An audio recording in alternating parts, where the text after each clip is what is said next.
Coconut milk is not the liquid in the center of coconut. That's coconut water. To make coconut milk, you would crack open a coconut, you would save the water from the inside of the coconut, you would grate the flesh of the coconut, and then you would simmer them together for a short period of time, and then squeeze them through a cloth, generally, to extract all the fat, the sugar, and the liquid.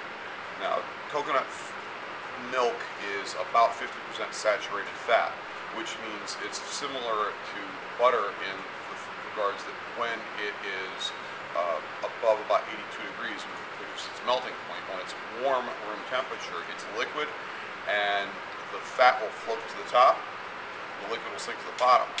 When you open a can of coconut milk, if it's been stored under refrigeration, you're going to end up with a solid mass of saturated fat on top. And this is what you will frequently find, especially in our part of the world, where it might be stored cool or in the refrigerator, because, again, the melting point of the fat is 82 degrees. So unless it's summertime and it's hot out, you'll usually open a can of coconut milk in the Northeast and find that it's solid on top. Now, if you were just to scrape the fat off the top, you would miss what's going on beneath it, which is all this liquid.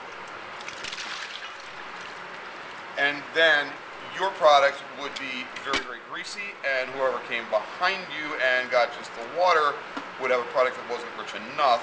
Someone pass me a spatula, please. Thank you. So what I suggest that you do is whenever you open a can of coconut milk, or if it's already been opened and it's been stored in the refrigerator, is to shake it, or in this case, this has probably been stored in the refrigerator in the storeroom over the weekend, so it's rock hard. You're going to need to whisk it to homogenize it a little bit so that you get a good mixture of this fat and the liquid. Otherwise, your product is not going to work properly. Okay, so that's something to remember, especially working in temperate climates with canned coconut milk.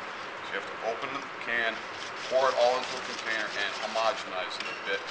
Usually it helps if you raise the temperature slightly so that it melts a little bit. Okay?